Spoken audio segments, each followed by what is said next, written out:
Um ótimo sábado para todos vocês e que a graça do Senhor seja abundante sobre a sua vida. Amém. E um abraço também aos amigos que estão assistindo pela internet. E aproveitando que é de graça, se inscreva no meu canal, lá no YouTube. Acesse aí Gilberto Tais, ou então Fé ou Fideísmo. Quem tem Instagram aqui? Deixa eu ver as mãos. Então entra agora aí no Instagram. Entra aí. Hoje quero pelo menos 30 inscrições, viu? Só aqui da igreja. Gilberto Tais, lá no Instagram. Só que tem um detalhe. Andaram me clonando com a minha foto e tudo.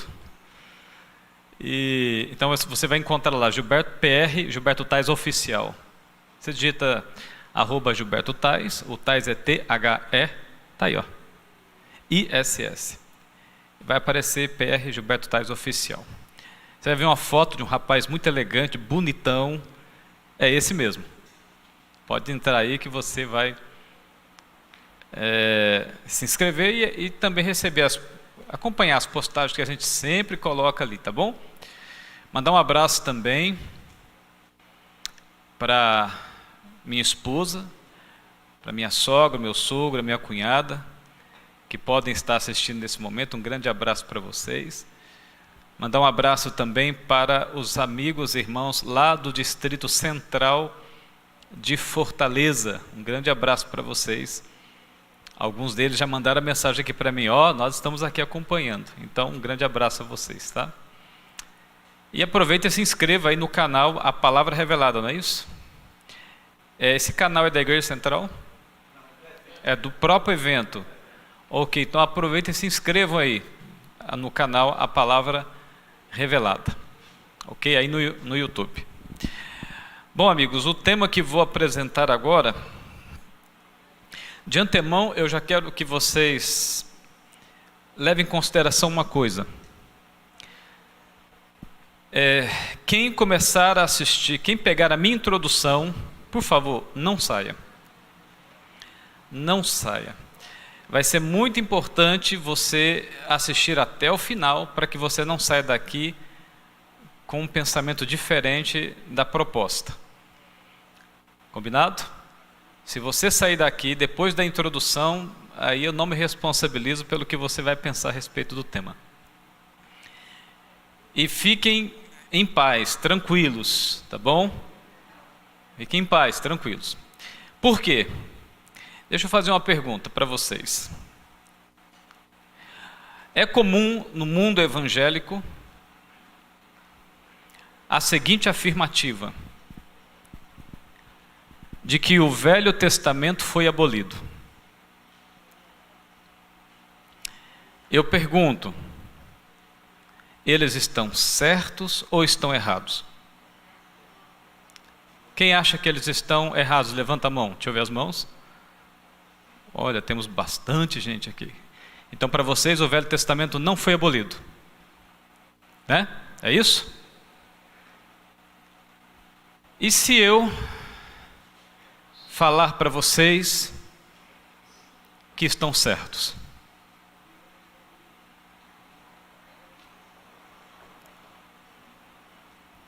E se eu afirmar para vocês que o Velho Testamento de fato foi extinto, foi abolido? Não ficará pedra sobre pedra, no chão? Vão tacar tudo em mim, Então é por isso que eu disse, não saiam daqui antes do final. Porque eu afirmo a vocês, o Velho Testamento de fato foi abolido. Alguns devem estar pensando assim, pronto, trouxeram um herege para Campina Grande. Como é que é?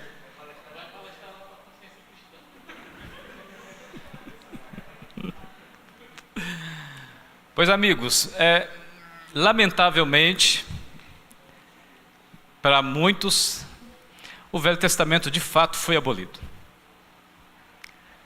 E eu vou provar para vocês que foi. Querem ver? Pagam para ver? Paga mesmo? Mas hoje é sábado, né? Não pode pagar. Vamos lá então. Mas olha, eu tenho um texto que vai nos ajudar. Vocês acreditam na Bíblia? Tem certeza?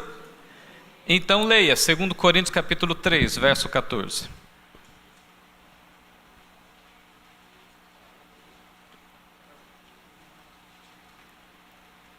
Aqueles que já assistiram essa minha palestra, pode ser que alguém já tenha assistido aí pela internet. Por favor, fiquem quietinhos, tá?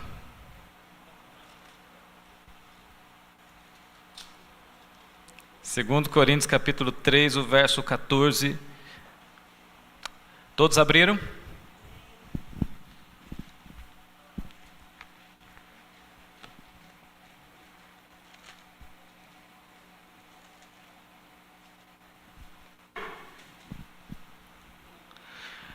Quantos aqui tem a Bíblia revista e atualizada? Deixa eu ver as mãos. Revista e atualizada. Quantos aqui não sabem qual é a versão da sua Bíblia? Levanta a mão. Acho que a maioria, né? Já prestaram atenção nisso, na versão da sua Bíblia? Revista e corrigida. Revista atualizada. Alguma diferente aí? NVI? King James? A sua NVI? Ok. Linguagem de hoje? Cuidado com a versão linguagem de hoje. Para entender algumas histórias, ela ajuda, mas para estudo doutrinário, ela não é uma fonte confiável, porque a revista e a linguagem de hoje é uma versão de Bíblia já interpretada. Eu vou falar sobre isso na oficina de hermenêutica, interpretação bíblica. Então vamos lá. Capítulo 3, verso 14 de 2 Coríntios, diz assim: mas os sentidos deles se embotaram, pois até ao dia de hoje, quando fazem a leitura da antiga aliança, o mesmo véu permanece, não lhe sendo revelada que em Cristo é removida. Essa é a revista atualizada. Quem tem a revista corrigida? Leia para mim, por favor, pastor Eleazar.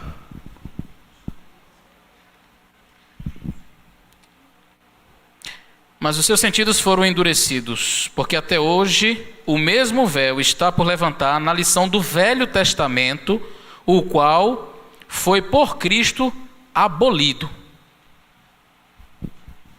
Ouviram? Quem mais tem a revista corrigida?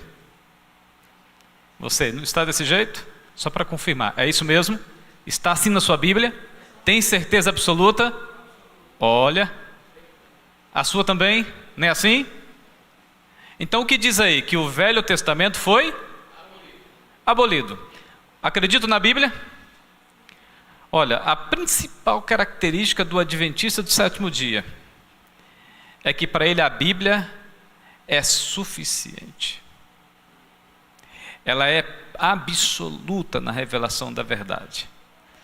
Então o adventista não pode ter dúvida sobre a credibilidade no texto bíblico. Aqui está: mas os seus sentidos foram endurecidos, porque até hoje o mesmo véu está por levantar na lição do Velho Testamento, o qual foi por Cristo abolido. Então, foi abolido. Acabou. Ponto final. Eles estão certos em afirmar que o Velho Testamento foi abolido. Pastor, quero ver você sair dessa. É o que alguns devem estar pensando aí, né?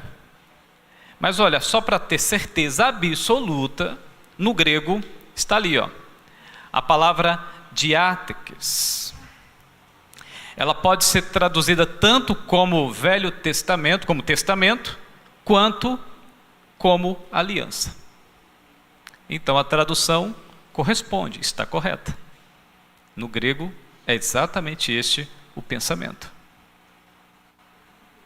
Foi abolido, foi extinto. Ok? Alguma dúvida até aqui? Todas as dúvidas? Todas, pastor, todas. Bom, mas olha, a pergunta que nós temos que fazer para entender, por isso que eu pedi que ninguém saísse, ficasse até o final. Até o final. Tá bom? Eu sei que muitos aí estão em conflito agora. Eu nunca tinha ouvido falar isso de um pastor adventista que está na ativa. Nunca ouvi falar isso da boca de um adventista sétimo dia. Primeira vez. Sempre aprendi o contrário. Mas e aí? E agora? Como resolver esse problema?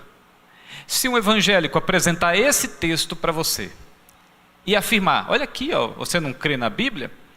Está dizendo, é Paulo afirmando que o Velho Testamento foi abolido, foi extinto. E aí? E o que você responderia diante disso? Na oficina de interpretação bíblica, eu vou apresentar textos bíblicos que são mal interpretados. E que a gente vê isso com frequência nos próprios púlpitos adventistas. Textos bíblicos que são mal usados, mal interpretados. Então a pergunta que a gente precisa fazer neste momento para entender o assunto é, primeiro, o que é testamento? O que é testamento na sua compreensão? Deixa eu ver aqui algumas ideias. Quem gostaria de falar? O que é testamento na sua compreensão? Diga, amigo.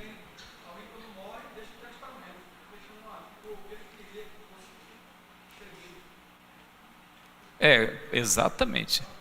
Exatamente. Se você tem alguma herança, não é isso? Alguma riqueza, algum bem, e você percebe que está chegando o seu dia, então você faz o quê? Um testamento. Não é assim? Mas enquanto você está vivo, o testamento tem valor? Não. Só tem valor quando?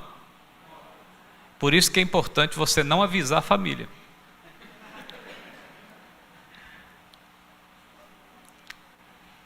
Agora, para quem não tem nada igual eu, você deixa dívida, boleto bancário. Né?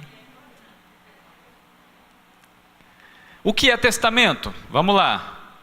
É a doação de uma herança a alguém escolhido pelo testador. Para aqueles que chegaram agora, deixa eu dizer para vocês, eu estou afirmando, eu estou falando, não precisa olhar para trás, gente, não olhem para trás, por favor, não olhem.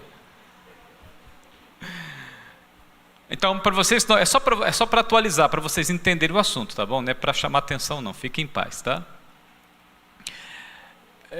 Eu estou afirmando que o Velho Testamento foi abolido, é isso. E eu vou provar aqui que o Velho Testamento de fato foi abolido, tá bem? Para vocês que chegaram agora, tá? Vamos lá, o que é testamento? É a doação de uma herança a alguém escolhido pelo testador. Esse testamento só terá validade após a morte do doador ou testador. Isso é um testamento, não é? Bom, mas para que haja um testamento é necessário 4 condições. Olha, vai prestando atenção, não cochila, por favor. Se alguém ficar conversando do seu lado, dá um cutucãozinho assim de leve. Se a pessoa achar ruim, você fala, foi o pastor que mandou. Quarta-feira eu vou embora mesmo, não tem problema. Né, Elisa? Então, amigos, para que haja um testamento, precisa existir 4 condições para esse testamento. Anota aí. Você que está anotando. 4 condições. Primeiro, tem que haver tem que ter um testador. Segundo, tem que ter herança. Se não tiver herança. Terceiro, tem que haver ou vários. Tem que ter herdeiros. E quarto, tem que existir o quê? A morte do testador. Então, se não existir essas 4 coisas, não existe testamento. Então, primeiro tem que haver um testador, segundo tem que ter herança, terceiro tem que ter herdeiro, quarto tem que existir a morte do testador. Quando o testador morre, aí a família faz a festa e divide a herança. Né? Não, né? Aqui em Campina Grande não. Qualquer lugar fora daqui. Bom, mas olha, portanto, o que é Novo Testamento? Você já sabe o que é um testamento. Naquelas 4 condições, o que é um testamento. Agora, a segunda pergunta é: o que é Novo Testamento? Vamos encontrar a resposta na própria Bíblia? Bom, vamos lá, vamos avançando aqui. Primeiro, do ponto de vista bíblico, houve um testador? Quem foi? Está aqui a resposta. Quanto mais o sangue de quem? De Cristo. Em Hebreus capítulo 9, verso 15. Houve um testador? Quem foi? Jesus Cristo. Ele foi o testador. Segunda, bom, continuando aqui, é por isso mediador, então, de um novo testamento. Então, Jesus é o testador e ele é o mediador desse testamento novo. Segunda pergunta: houve herança? E o que era a herança? Ou o que é, ou o que será? A herança é o quê? E por isso é mediador do novo testamento, para que, intervindo a morte, os chamados recebam a promessa do quê? Herança eterna. Então existe herança? Sim. Então existe o testador, que é Cristo. Existe a herança, que é a vida eterna, a salvação eterna. Terceira pergunta: houve herdeiros? Quem são os herdeiros? Olha, nós. Então aqui, ó. E por isso é mediador do Novo Testamento, para que, intervindo a morte, os chamados recebam a promessa. Então houve testador, houve herança e também há herdeiros. E quarta pergunta: houve a morte do testador? Houve a morte do testador? Então veja aqui, ó. Quanto mais o sangue de Cristo se ofereceu a si mesmo, e por isso é mediador do Novo Testamento, para que, intervindo a morte. Então, se houve a morte, o testamento teve o seu efeito. Para quem está chegando agora, eu estou dizendo que o Velho Testamento foi abolido, viu? Estou provando na Bíblia que o Velho Testamento foi abolido. Então pega aí. Então houve o testador, Jesus Cristo. Houve herança, a vida eterna. Herdeiros, os escolhidos, os chamados. E houve a morte do testador? Sim. Jesus derramou o seu sangue. Em nossos dias, a confirmação da morte de um testamenteiro é um documento feito em cartório. Como Paulo descreve esse fato no Novo Testamento? Ele escreve da seguinte forma: e quase todas as coisas, segundo a lei, se purificam ou se confirmam com sangue, e sem derramamento de sangue não há remissão. Isso para o nosso contexto espiritual. Bom, mas a pergunta permanece: o que é Novo Testamento, igreja? O que é Novo Testamento? Você já sabe o que é um testamento comum. Agora, o que é Novo Testamento? Dentro do contexto do nosso estudo aqui, a resposta está em Lucas 22, verso 20. A resposta está em Lucas 22, verso 20. Quer ler e me dizer? O que é Novo Testamento?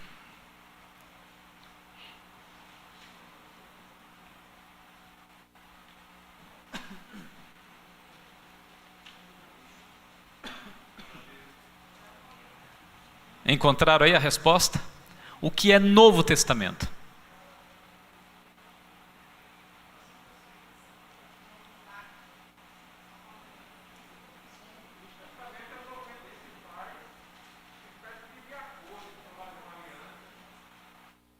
Então vamos ler o texto.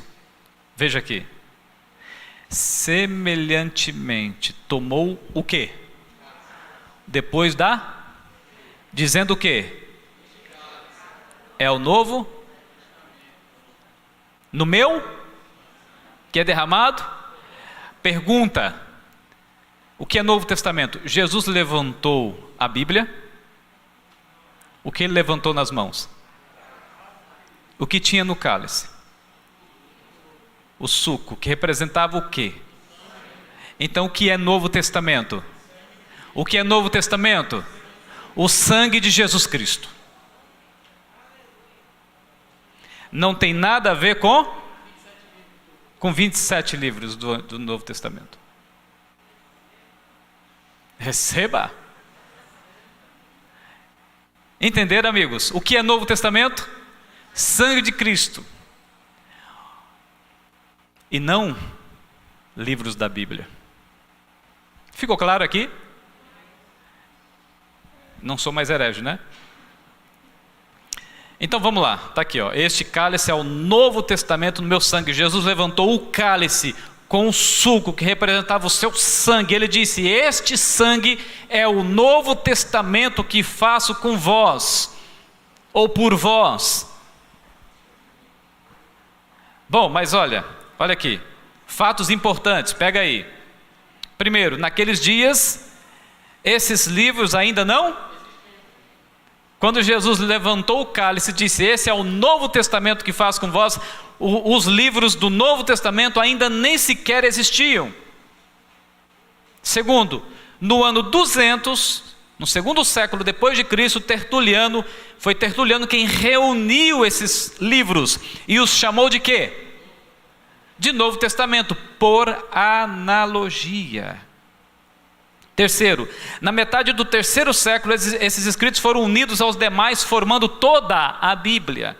Quarto, passaram a chamar os demais livros de quê? Velho Testamento. Por quê? Por analogia também. Quinto, a Bíblia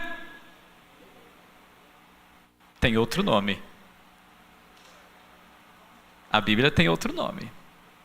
E a gente vai ver daqui a pouco. Que nome é este? Ok? Está claro isso? Mas aí vem outra pergunta. Já que descobrimos o que é Novo Testamento, que não são livros do Novo Testamento, que nós chamamos de Novo Testamento, então o que é Velho Testamento? Já sabemos o que é Novo Testamento. Agora resta-nos saber o que é Velho Testamento. O que é Velho Testamento? Vamos descobrir. Olha o que diz no livro de Hebreus: pelo que também o primeiro não foi consagrado sem... Ele está falando sobre o quê? O primeiro testamento, a primeira aliança. Porque havendo Moisés anunciado a todo o povo, tomou o quê nas mãos? Sangue de quê? E dos bodes, dizendo: este é o sangue do quê? Do testamento. É o velho, o antigo, que Deus vos tem mandado. O que é Velho Testamento? O que é Velho Testamento? Sangue de animais. Olha aqui, Moisés tomou metade e o pôs em bacias, e a outra metade os espargiu sobre o altar. Então tomou Moisés aquele sangue e o aspergiu sobre o povo e disse: eis aqui o sangue da aliança do testamento, que o Senhor fez convosco a respeito de todas essas palavras. Então o que é Velho Testamento? Será alguém não entendeu o que é Velho Testamento? Oh glória, amém. Vocês aceitam agora que o Velho Testamento foi abolido? Aceitam? Quem não aceita, levanta a mão. Que bom. Quando começou? Quando é que começou isto? Conforme Gálatas capítulo 3, verso 17 e 18, Deus já confirmara a Abraão 430 anos antes do Sinai. Essa aliança havia sido feita 430 anos antes da lei ser dada. Por que eu estou mostrando nesse texto de Gálatas? Porque é o seguinte: quando eles dizem que o Velho Testamento foi abolido, eles na verdade estão querendo dizer que a lei de Deus foi abolida. Mas essa aliança a qual Moisés apresenta, a qual Paulo destaca, essa aliança é a aliança feita com sangue, derramamento de sangue, que representava o sangue de Jesus que viria no futuro. Tá bem? Vamos lá. E digo isso, olha o que diz Gálatas 3,17. Uma aliança, testamento, já anteriormente confirmada por Deus. A lei que veio 430 anos depois, então, nem tem nada a ver quando eles dizem que o Velho Testamento foi abolido, referindo-se à lei, não há qualquer harmonia hermenêutica. Nenhuma. Aí você percebe que os estudos são meio que atropelados, né? Veja os dois testamentos paralelamente. Agora, até as crianças agora vão entender. Agora é para as crianças. Então, se algum adulto não entendeu, aproveita a onda das crianças. Para todo mundo entender, está aqui, ó, os dois testamentos, o velho e o novo. O velho, Moisés tomou o sangue dos bezerros e dos bodes, dizendo: este é o sangue do testamento. Ó, Velho Testamento, o sangue do testamento. Novo Testamento, agora, semelhantemente tomou o cálice, dizendo: este cálice é o Novo Testamento no meu sangue. Se não entendeu ainda, agora fica claro. Pronto, está aí, ó. Velho Testamento e Novo Testamento.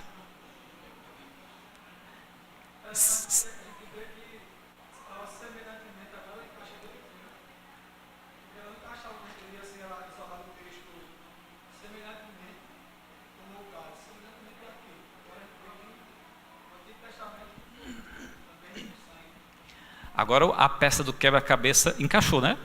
Porque antes não estava encaixando, não é isso? Agora encaixou. Ótimo. Está aí, ó, Velho Testamento, sangue de animais. Novo Testamento, sangue de Cristo. Sabendo agora o que foi abolido, resta agora saber o que não foi. E o que é que não foi? Vamos lá, o que é que não foi abolido? Mateus capítulo 5, 17. Não penseis que vim para revogar a lei ou os profetas. Não vim para revogar, vim para... Deixa eu explicar uma coisa que eu preferi deixar para ser mais claro agora. Eu precisava criar aquele suspense para vocês não dormirem, ficarem bem acordados.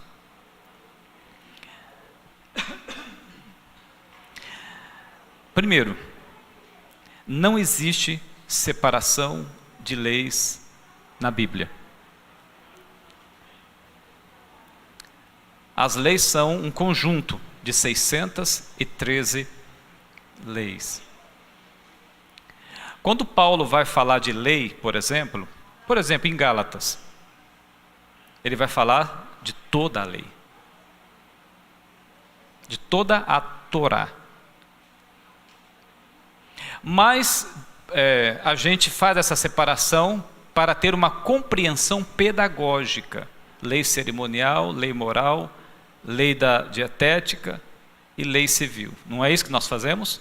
Nós fazemos essa divisão como efeito pedagógico, para a gente entender o significado de cada grupo de leis e o propósito definido de cada uma delas. Quando Jesus diz assim: não penseis que vim revogar a lei ou os profetas, mas vim para cumprir, ele está dizendo que veio para dar cumprimento à lei de duas formas. Eu vou explicar só uma, porque a outra precisaria de entrar num outro tema para poder explanar. No que a lei dizia, falava sobre ele. A lei não apontava para Cristo? Não é isso que Paulo inclusive vai dizer, que a lei aponta para Cristo. E de fato ela apontava. Se você, veja bem, a lei na verdade, o correto não seria usar um termo: a lei foi cancelada, foi anulada. De forma alguma. A lei, ela encontrou-se com o seu ápice de cumprimento, que é em Cristo. É como se fosse mais ou menos assim, ó, a lei cerimonial permanece hoje, mas num sentido espiritual, numa esfera elevada espiritual, com Jesus no céu, oferecendo o seu sacrifício, levantando as suas mãos e dizendo ao Pai: por isso eu morri, por exemplo. O sacrifício de animais, o sacrifício de cordeiros era um ritual provisório para dar efeito a uma lei maior do que o ritual. Então Jesus ele veio para cumprir aquilo que estava estabelecido sobre ele na lei. E tem um segundo ponto que tem a ver com o cumprimento da lei na sua amplitude mais perfeita. além do que nós podemos oferecer guardando a lei. Jesus guardou a lei de uma maneira que nenhum de nós é capaz de guardar.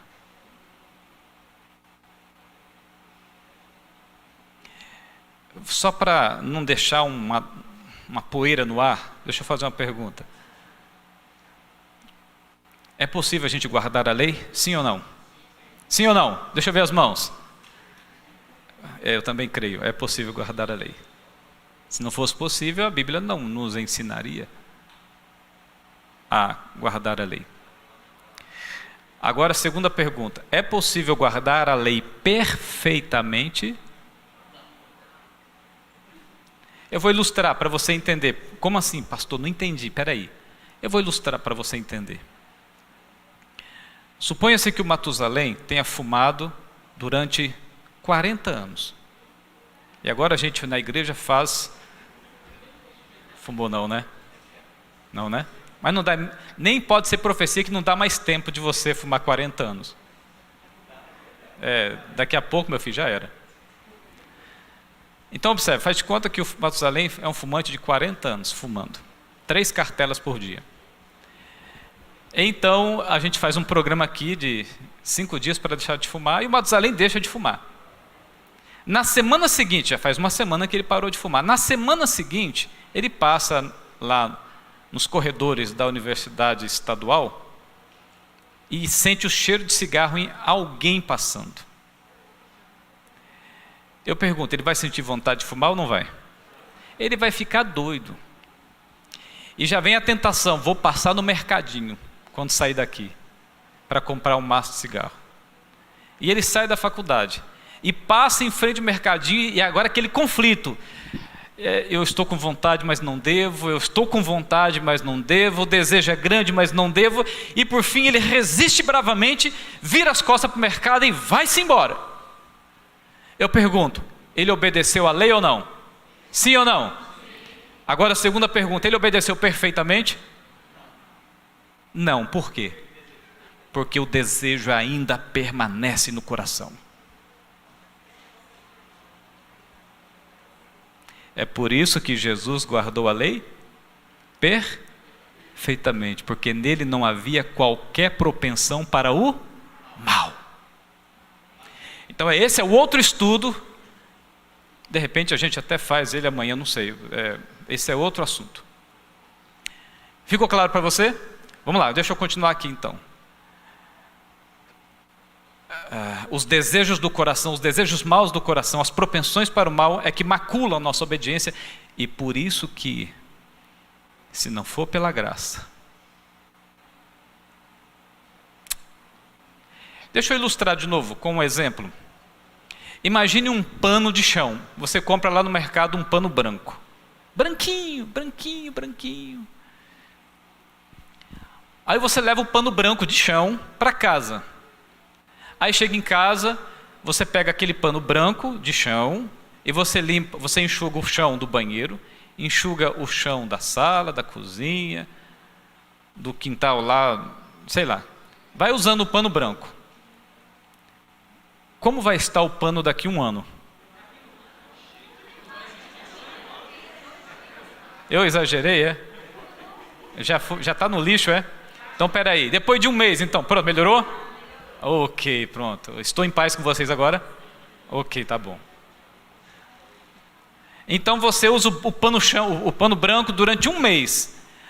Aí você agora pega o pano branco e lava bem lavado. Que cor que ele vai ficar? Meio acinzentado, não é? Manchado, não é? Bom, mas tudo bem. Você coloca ele num balde com Vanish. Vai adiantar? Coloca ele na máquina de lavar e lava 10 vezes com muito sabão em pó. Vai adiantar? Bom, ele vai ficar limpo, não vai? Limpinho, não vai? Você vai poder até enxugar o rosto com ele. Se ele estiver limpinho, você vai poder até enxugar o rosto com ele. Mas ele não vai deixar de permanecer manchado. É assim a natureza humana por causa do pecado. Você pode obedecer à lei, mas a mancha do mal no coração permanece. Orgulho, egoísmo, desejos errados que não deveriam existir no coração. Você resiste, você luta, você vira as costas, você vai embora, você ignora, mas o desejo fica ali no coração. Entenderam? Por que a gente não pode obedecer perfeitamente? Por isso que Paulo disse que quando Jesus voltar na glória, isso que é corruptível, maculado, propenso ao mal, vai se revestir de quê? De incorruptibilidade. E sabe como é que vai ser essa vida de incorruptibilidade?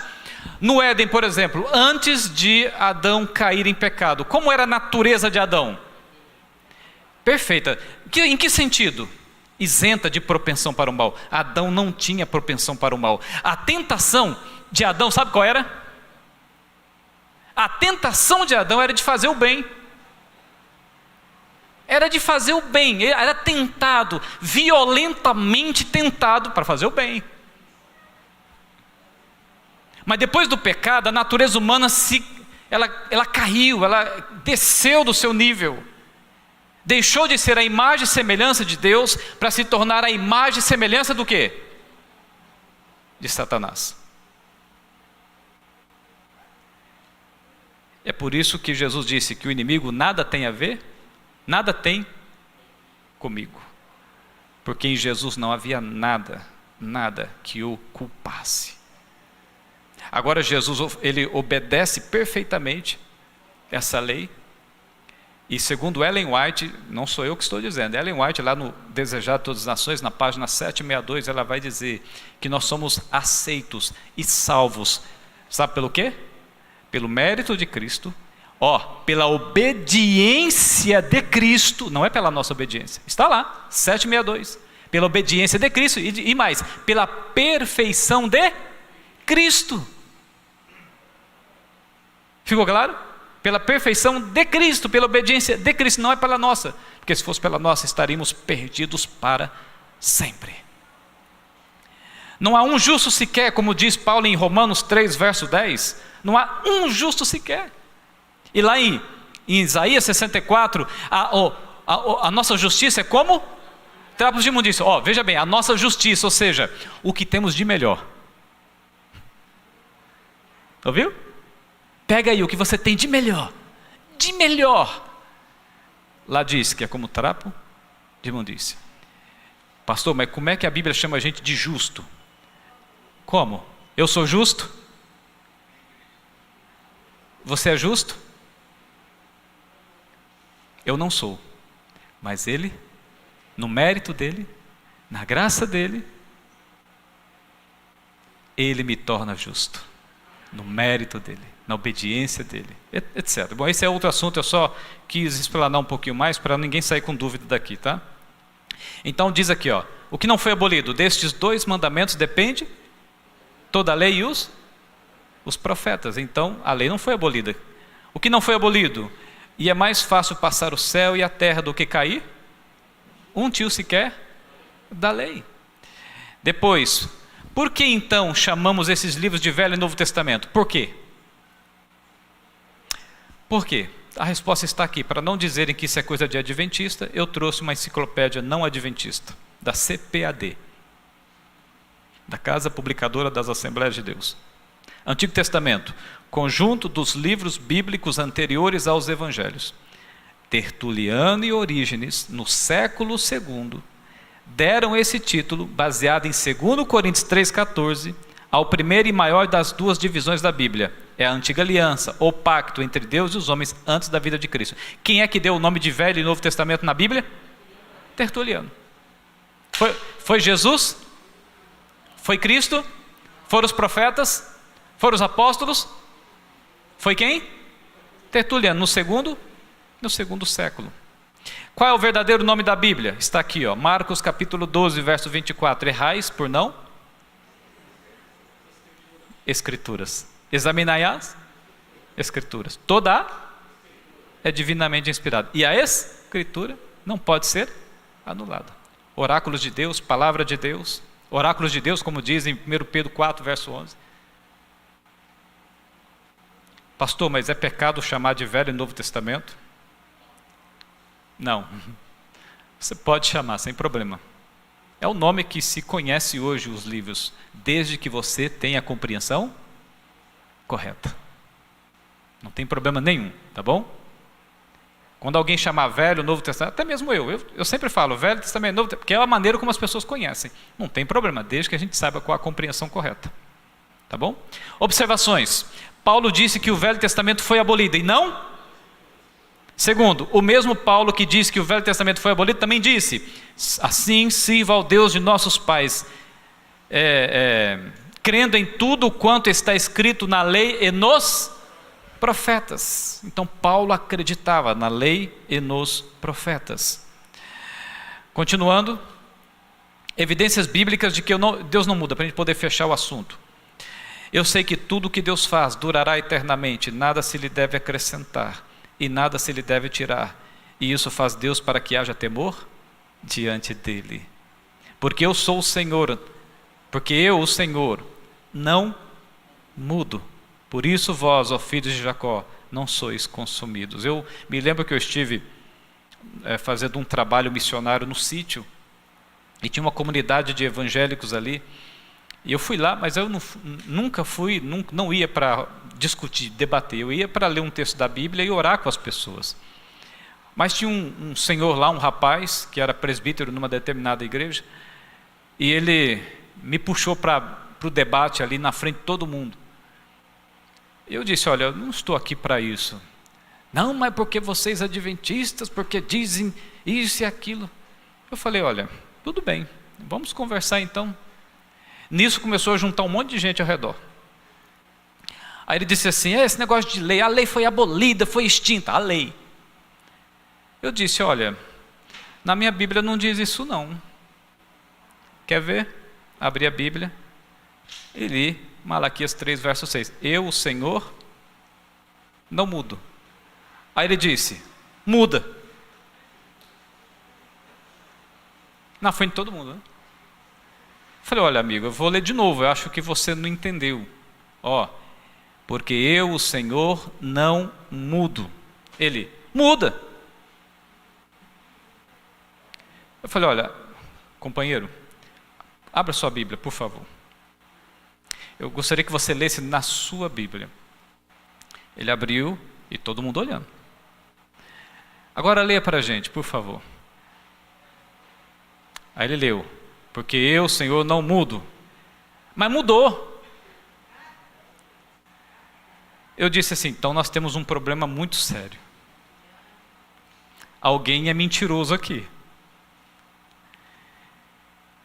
E eu não acho que seja Deus.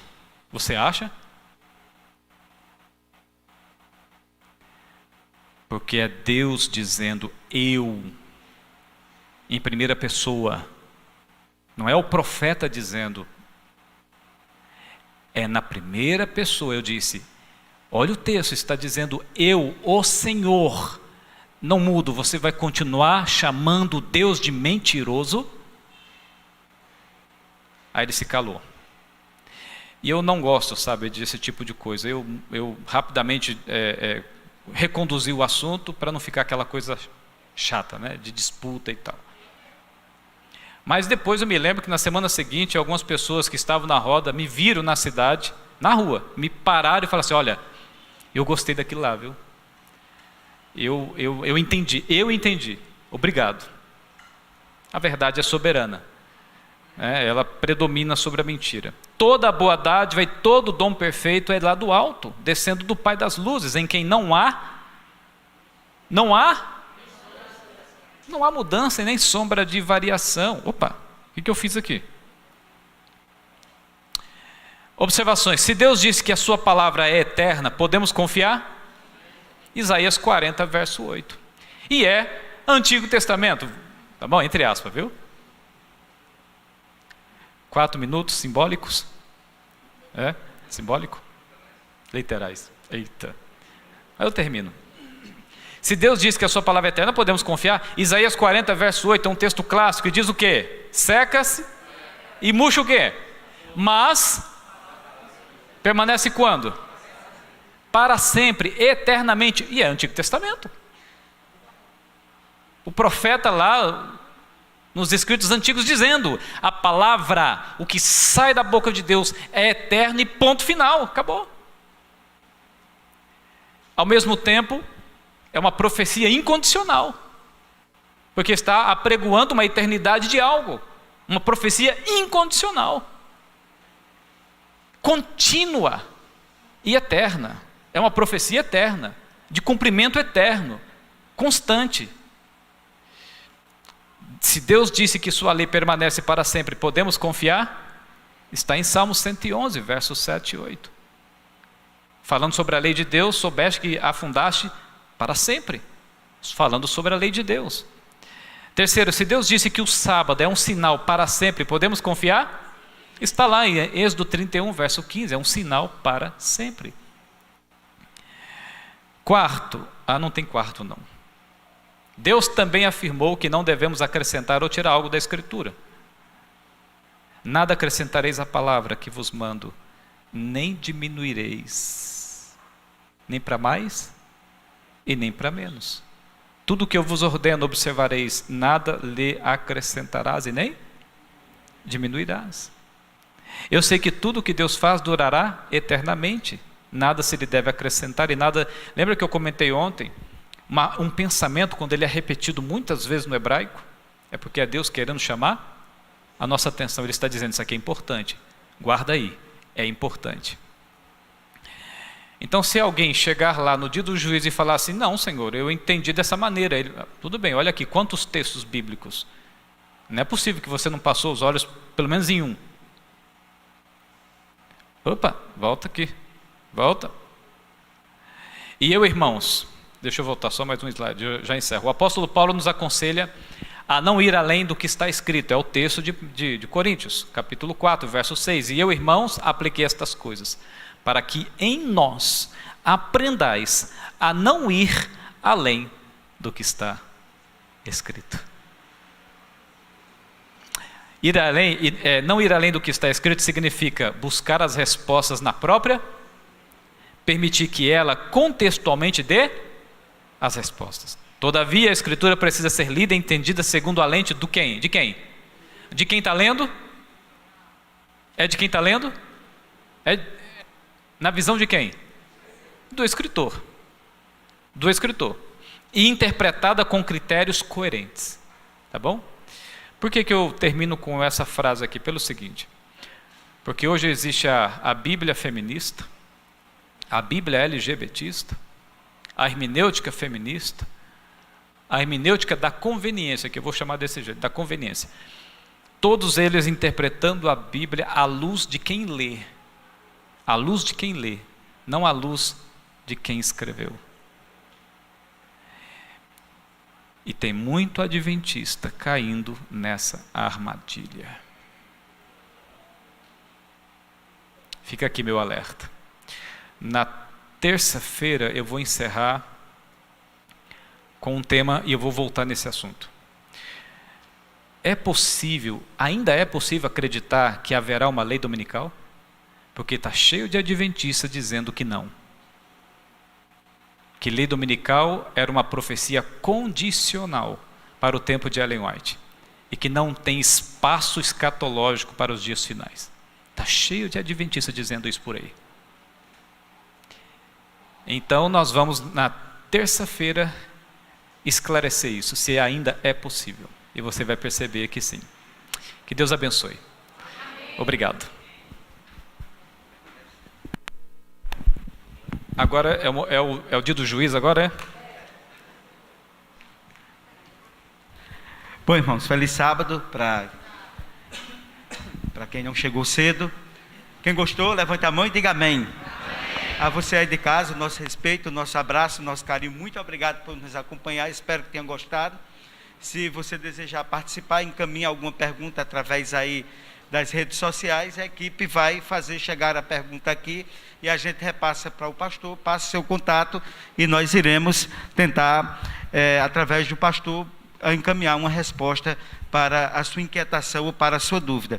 Neste momento, nós gostaríamos aqui para a plateia 3 perguntas para que nós possamos interagir melhor e entender melhor o assunto que foi explanado pelo pastor Gilberto. Douglas está se inscrevendo para perguntar? Fique em pé, Douglas, diga o seu nome e faça a sua pergunta.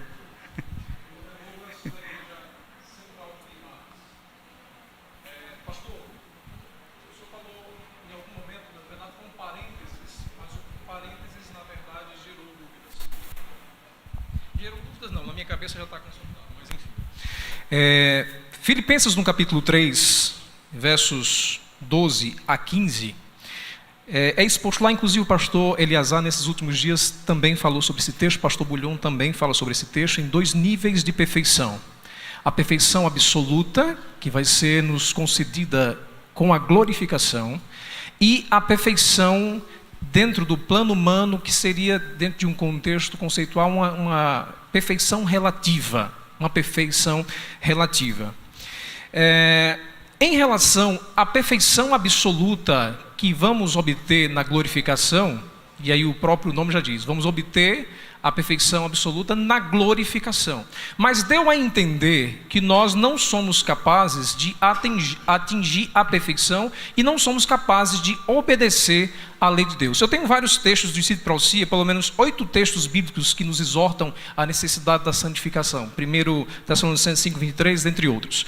Mas eu queria só ler 2 citações do Espírito Profecia, que apontam nesse sentido. Deus somente aceitará aqueles que estão decididos a ter um alvo elevado. Coloca cada agente sobre a obrigação de fazer o melhor e de todos é requerida a perfeição moral. Parábola de Jesus, página 174. O outro texto, manuscritos, página 148. Nosso Salvador não requer impossibilidade de pessoa alguma.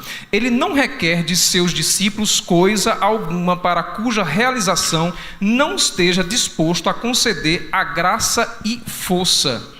Não chamaria para ser perfeitos, caso não dispusesse de toda a perfeição e graça para conceder àqueles a quem conferisse tão alto e santo privilégio. Queria que o senhor falasse sobre isso, porque deu a entender que só existia um tipo de perfeição que nós não somos capazes de atingir. 3 minutos para responder. Simbólico. Ele foi profético, o pastor é literal. Tá bem, qual o seu nome, meu amigo? Douglas.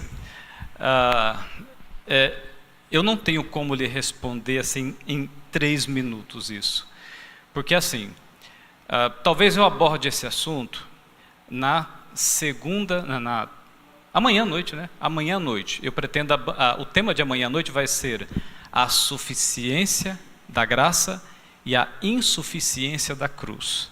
Esse é o tema, já bem intrigante, né? A citação de Ellen White que você apresentou, ela pode ser confrontada, por exemplo, com outras citações dela mesma. Por exemplo, quando ela diz assim, que nós não podemos obedecer perfeitamente à lei. Ela diz isso. Ela diz. Agora, a pergunta, na verdade, é como conciliar uma citação como esta com outra que parece ser contraditória. Não é contraditória se a gente fazer uma análise contextual. A aplicação hermenêutica a gente faz não somente no estudo da Bíblia, a gente faz também nos escritos de Ellen White, né? E então, por exemplo, quando ela diz, o texto que você citou, que você apresentou, o outro assunto que eu apresento mais de 70 ou 80 textos de Ellen White, contrários. Eu ia pedir meu celular, porque eu tenho também separado, mas já que você deixou prontinho aqui, obrigado, Eliazar. Só para concluir, depois eu leio, só para concluir o raciocínio. Então, como eu estava dizendo, a mesma Ellen White, ela vai dizer, ou ela vai se posicionar de maneira contrária.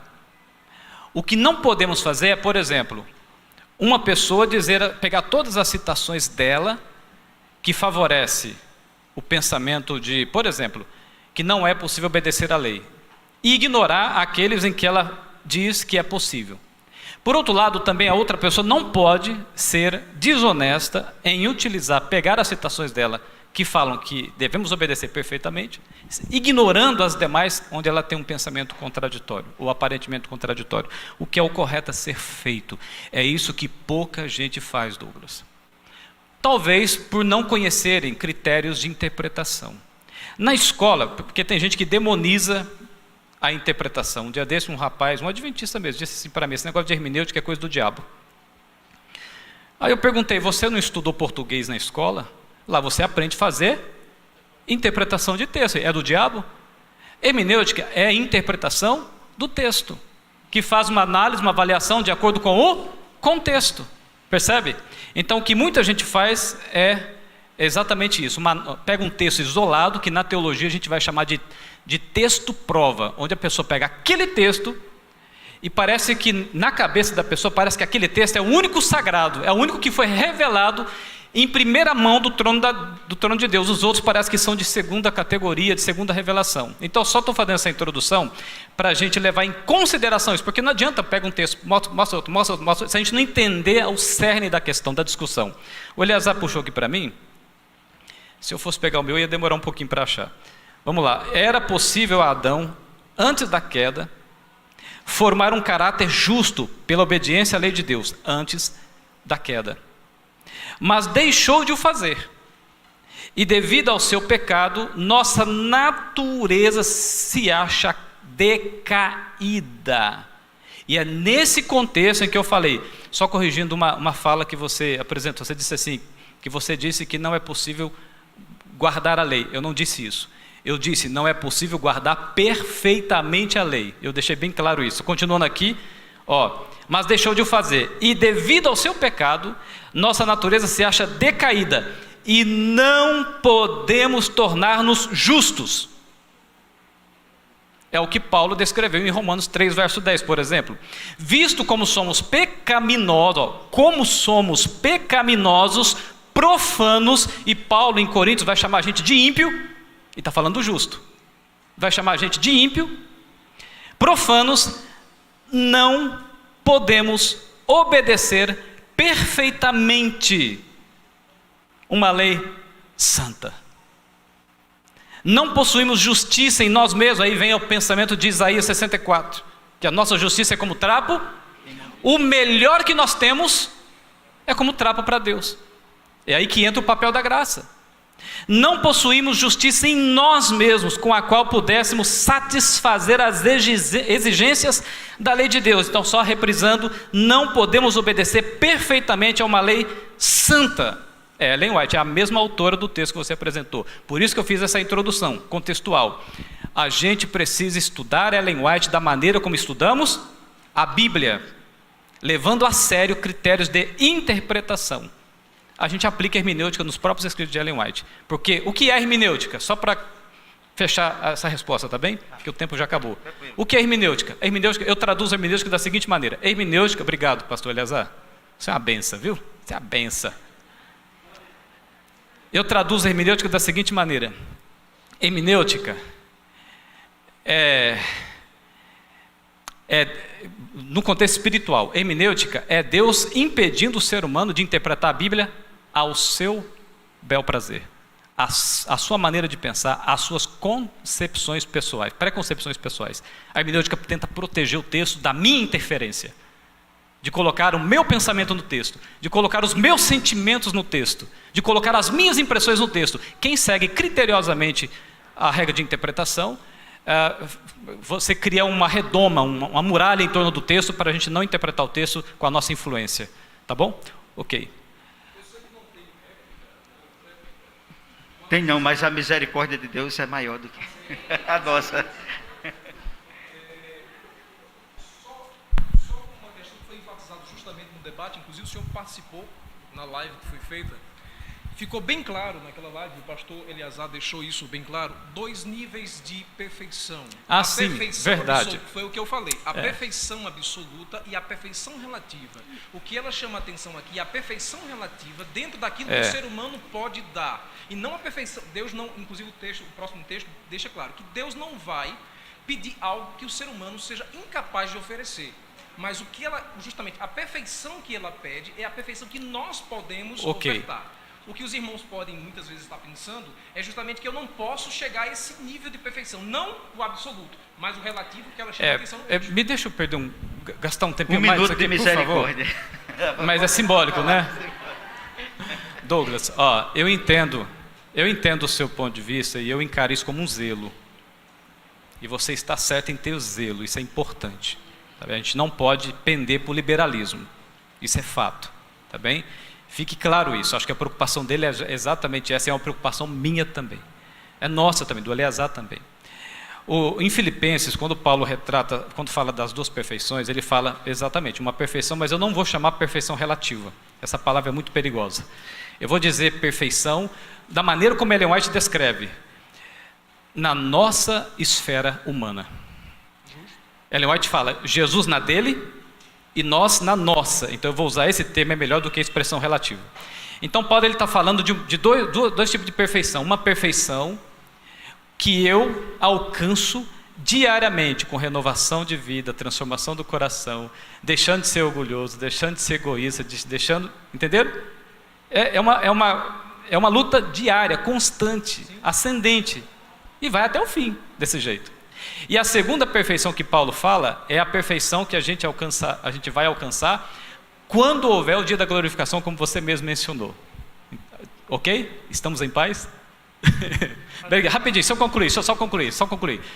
Aí é o seguinte, uma coisa que a gente tem que tomar cuidado.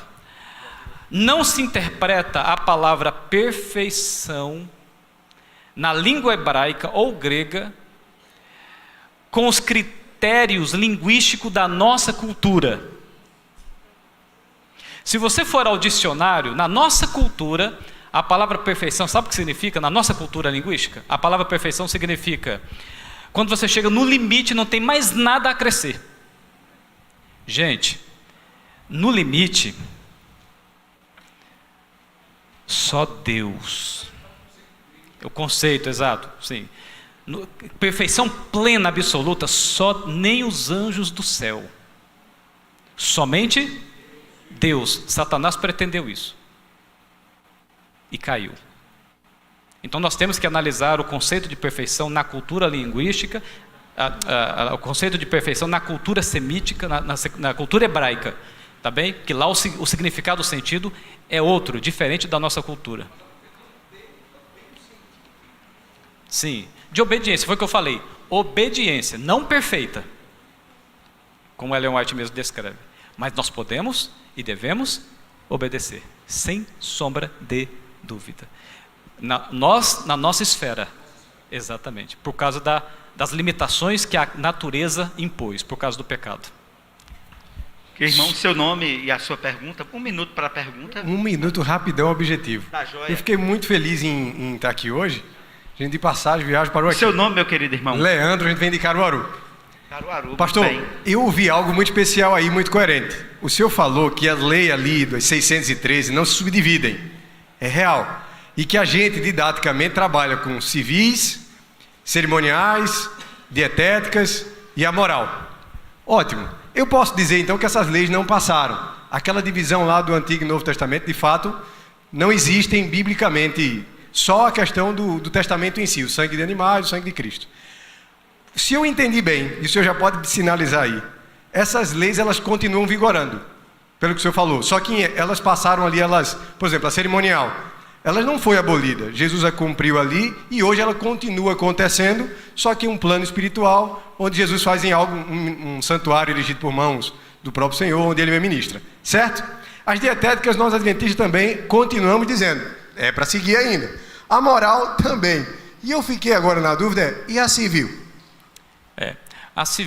A lei civil, é claro que as leis civis contemporâneas não retratam a mesma essência das leis civis do tempo, por exemplo, de Moisés. As leis civis atendiam uma necessidade civil da época, mas essa lei ela pode sofrer alterações de acordo com as necessidades, mas a base, o alicerce da lei civil é a lei moral. O princípio. O princípio, exato. Então eu posso, ao estudar a Bíblia com alguém, dizer, as leis que Deus deu lá, continuam todas sendo válidas. No mínimo, os seus princípios. Isso, exatamente. Fechado. Ok? Compreendido? Naturalmente. Atendia a necessidades da sua época. Ok, vamos agora à última pergunta. Quem deseja? Não havendo. Ah, Matusalém. Tá. Ali o irmão Antônio, por favor.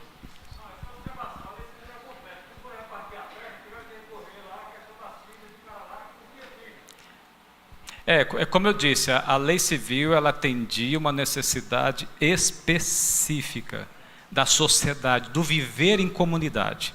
Os direitos de propriedade, por exemplo, questões que envolvia as sequências ou consequências de latrocínios, de roubos e outras coisas mais. A lei civil, sem a lei moral, ela perde o seu valor, do ponto de vista espiritual. É como hoje, por exemplo, se a lei civil diz que pode uma pessoa se casar com um homem se casar com 2, 3 mulheres, ela perdeu a sua essência do ponto de vista espiritual divino. Ela perde a sua essência, ela se afasta do seu alicerce, que é a lei moral de Deus, ok?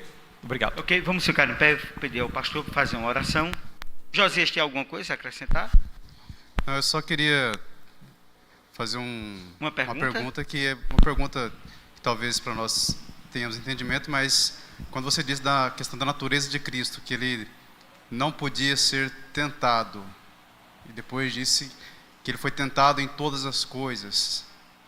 Então, como nós podemos ver um Cristo que ele, tipo assim, a princípio, o que dá a entender então é que ele teve, de certa forma, em alguns pensamentos, uma vantagem natural sobre nós e por isso ele venceu, entende? Ok, vamos fazer o seguinte, em respeito aos irmãos que já se colocaram em pé para a oração, o pastor faz a oração e responde a pergunta dele, sem prejuízo da resposta do irmão, beleza? Oremos então. Pai querido, obrigado por esse momento de estudo. Como é gostoso, Senhor, estudar a Tua Palavra de maneira criteriosa, que nos enche de gozo, de alegria, de saber que estamos no movimento certo, que levanta a bandeira da verdade, que é o remanescente, o último remanescente da história.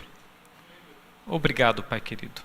Nos guia, nos proteja, aumenta a nossa fé, através do estudo da Tua Palavra, através da oração, através do envolvimento missionário, aumenta a nossa fé, Senhor, por favor. Derrama Teu Espírito sobre nós.